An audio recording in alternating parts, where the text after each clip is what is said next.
Thank you. Aha! Let's see what the future holds. His Royal Highness Jokoda Raka Ketiasa would like to invite you to his palace in Ubud in Bali. The prince invites you to prepare his family's favorite duck dish, bebek bertutu. I know the duck dish a little bit, but you never know what these traditional kitchens look like. So that could be a little bit of a challenge, but I'm looking forward to this. I mean, come on, it's in Bali. So with a bit of luck, I might even get an afternoon on the beach. Now that would be good, wouldn't it? I am Chef Bauer, executive chef and co-owner at Troika Sky Dining, one of Malaysia's most innovative fine dining restaurants. I wanted to have some fun with my European heritage and my love of world cuisine. So I came up with the idea of taking over the kitchens of royal families and reinventing traditional palace dining. My style of cooking is modern, but it always has a definite twist. Who doesn't love a challenge? Join me as I put my culinary skills to the test.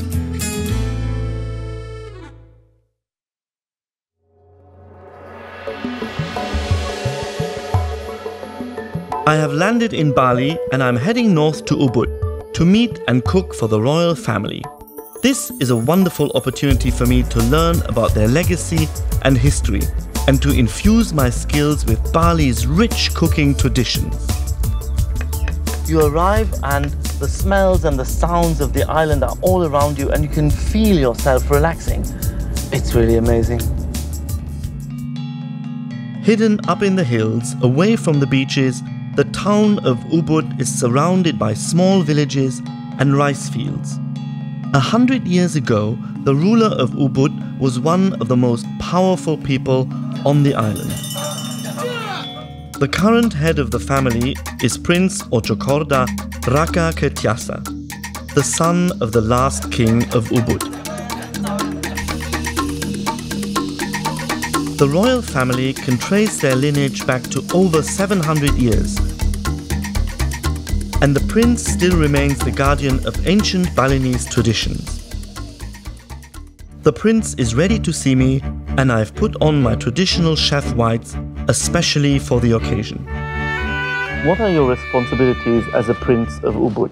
Preserve the culture by not just acting it, but also we involved in the activities and responsible to find some solution and also innovation.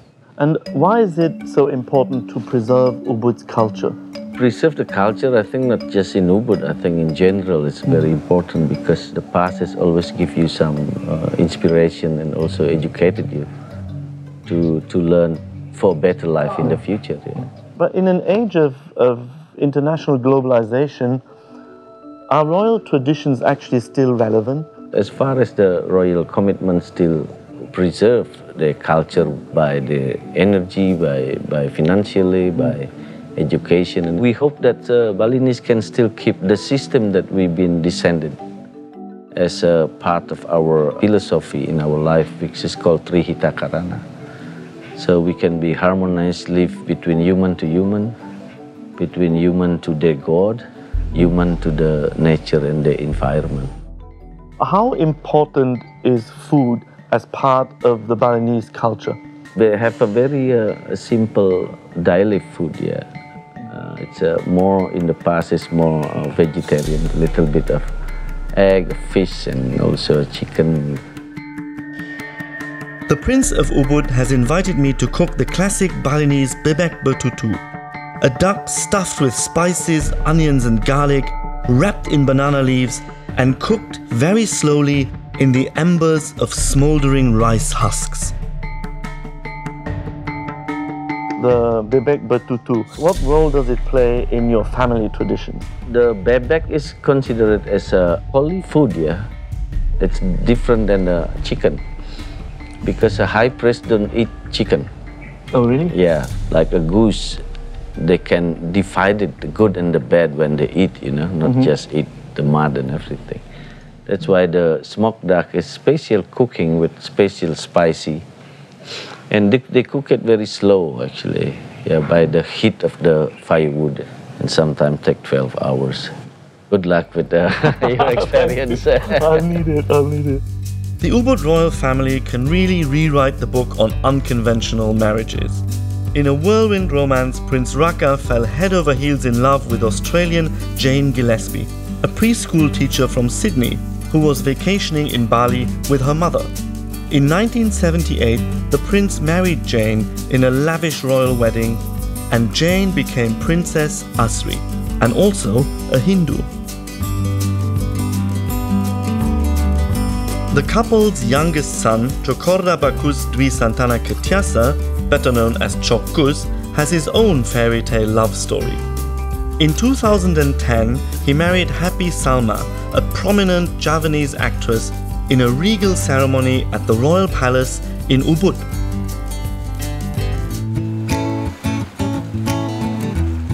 Chokus grew up near Sydney and is an avid surfer and photographer. He has kindly offered to show me the grounds of the Royal Palace. Hello. Good to see you. Welcome to the palace. Thank you. That looks like an interesting sculpture. Yeah. Something between a pig and a dragon. Yeah, we have lots of different dragon depictions in Bali. So this is the family temple. So this is mainly just living area where the family has their separate rooms. Most of them are just some bedrooms up here. The Puri Saren Agong Palace is a beautifully preserved example of Balinese architecture. It has a lush tropical palace garden, but for me, there's really one area I can't wait to see.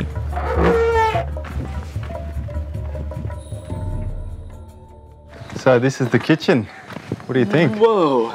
You weren't kidding when you said it was a bit rustic. What do you think? Yeah. Look at that oven.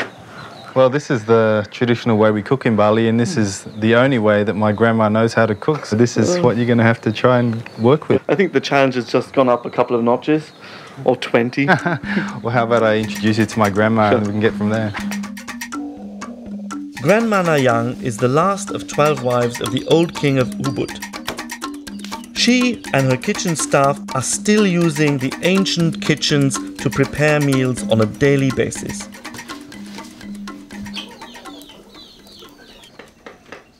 Okay, kenalin teman. Kamu chef nih. Please have a seat. Sure. My grandma's got some special Balinese cakes for you. Ooh, they're very traditional. So I'll just grab one. Have a little try. Okay. Ooh, this is good. So why don't you just stick around, hang out with my grandma, enjoy the cakes, and check out the kitchen, see what you need and how you're going to work it, and come back down later and I'll see you later. See you. Maybe by just sitting here with Granny, I'll absorb some of her knowledge. Me know English. That's okay. Indonesia. Me know Indonesia. The same. Same, yes. Maybe I should feed you some. Grandma Nayang has been cooking bebek bertutu all her life. Does that make me feel under pressure? Maybe just a little. You have to teach me some things. Cheers. I just hope I can find the right duck. It's early in the morning and I have come to the bustling Ubud Market to look for my ingredients. This old market is a very lively maze of stalls and shops.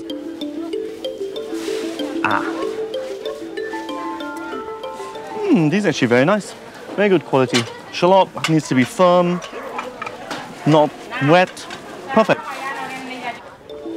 For my own version of bebek bertutu, I will need to buy roots, shallots, garlic, and lots of spices. This is something that we absolutely need. Turmeric. Let me show you. When you break it open, you see it's all yellow. This will turn the whole dish and your fingers yellow forever. Now I'm not sure whether I'm going to need coriander seeds or coriander powder.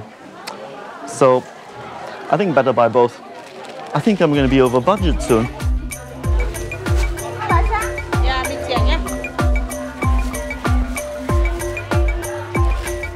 I think I'm being taken to the cleaners in the market. I better find a local to come with me next time. They speak English until I start to bargain, and then it all goes out the door. This market is fantastic. It's absolutely chaos, but the people are very friendly. I got help, and I even managed to bargain a little bit. I've got everything. We're done here. Everything except the duck. To find the duck, I have come to a farm just outside of town. The duck farmer, who I am told is around 80 years old, has been supplying ducks to the royal family all his life. This has been fantastic. What a journey to get a duck. I mean, it beats going to the supermarket any day. It's incredible. And look at the view. And we've got our nice friend here who's going to get us a duck. And I have seen the one I want.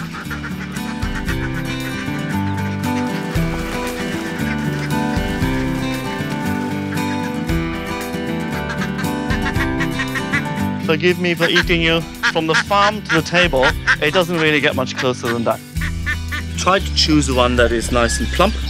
It looks very healthy, it's very active, and my friend here tells me this is the one to go for. Yeah. So I trust him.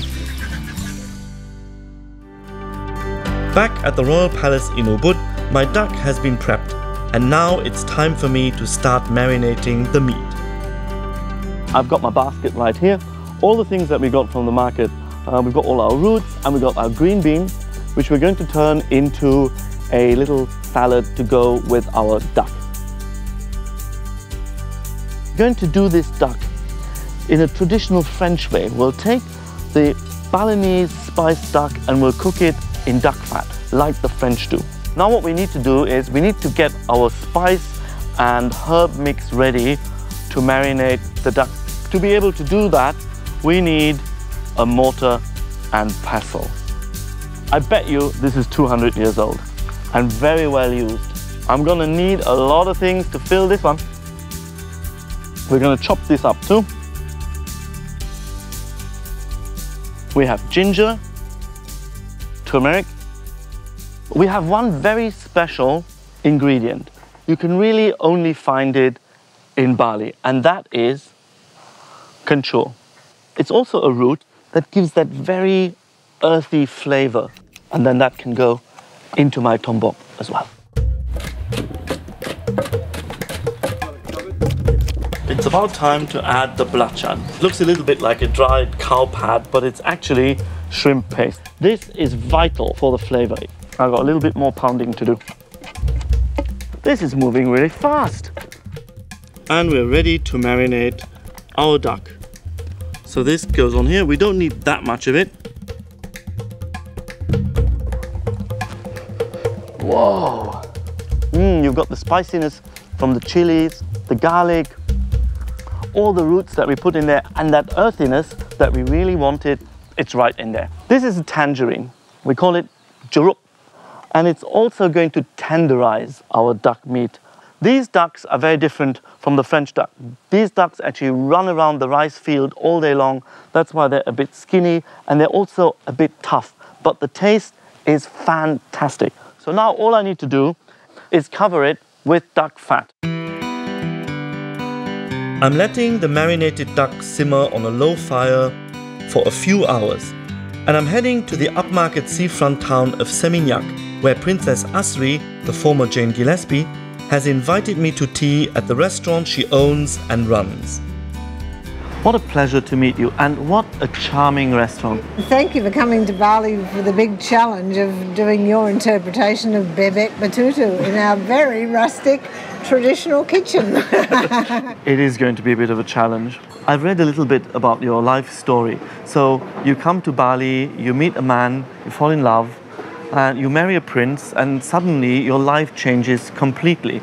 That surely must have been a challenge too. It certainly was. My life did a backflip, I guess. It was the opposite to a life that I'd had in Australia, and there was a lot to learn, a lot to be told how to do it, and I'm not very good at being told what to do. So, yeah, it's had its ups and downs, but I think I've found a happy balance now. So it wasn't all fairy tale then, was it? Absolutely not. No, but I wouldn't change it for the world. So how do you see the future for the royal family of Ubud?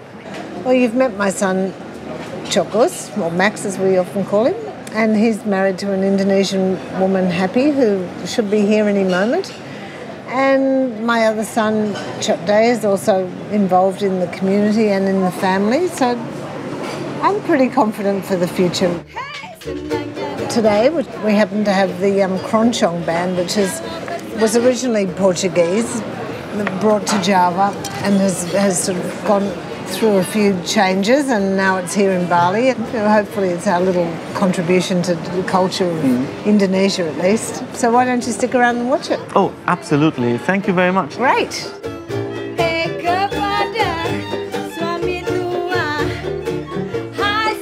We are soon joined by Chokgus and his wife and older brother.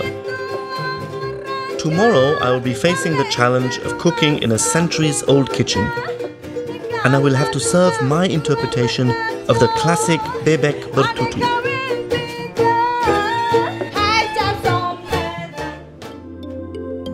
The marinated duck has been stewing overnight in its own fat, and now it is time to fry it. Whoa, look at that. Beautiful. Okay, we're going to get that off the fire, get the pan on, get it frying, because we're late for lunch. We got to rush. We've got a nice fire going. Now we need the high heat.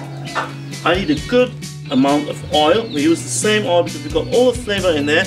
That's hot. You know what? I like that oven. I think I could get used to this. Oh yeah.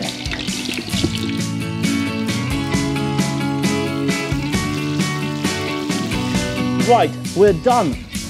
Whoa. You know, I could get used to this. If you told me this yesterday, I would have told you you're joking. Grandma Nayang, my secret favorite, has offered to help me plate up my version of the bebek bertutu. So we're going to start with our beautiful rice here, which is a mix of different grains. We've got the royal rice in there. Another beautiful one for here.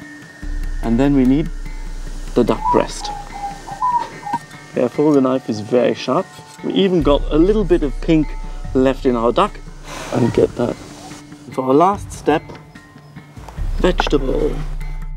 Here we are, a little bit. And we're ready to roll.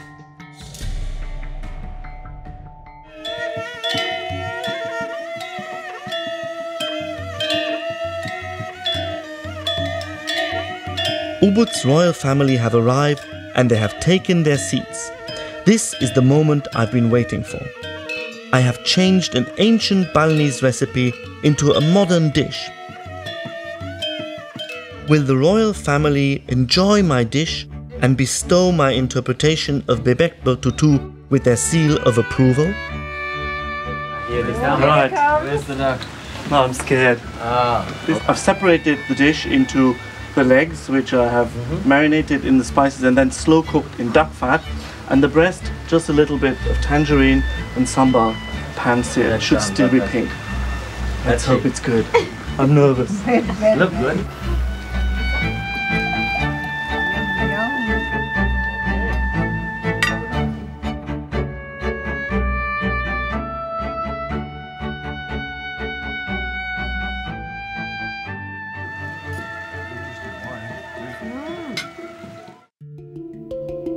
I think it went all right.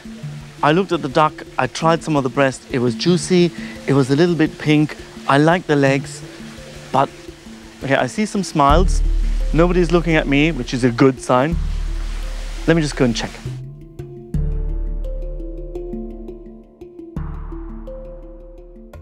Oh, I need to know what Enak. Enak means delicious. I don't know whether she's just being nice to me or whether it's actually delicious.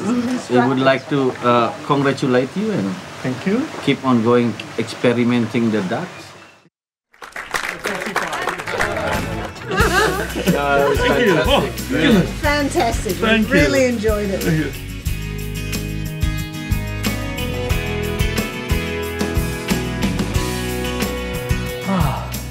That was an incredible experience, and what an amazing family.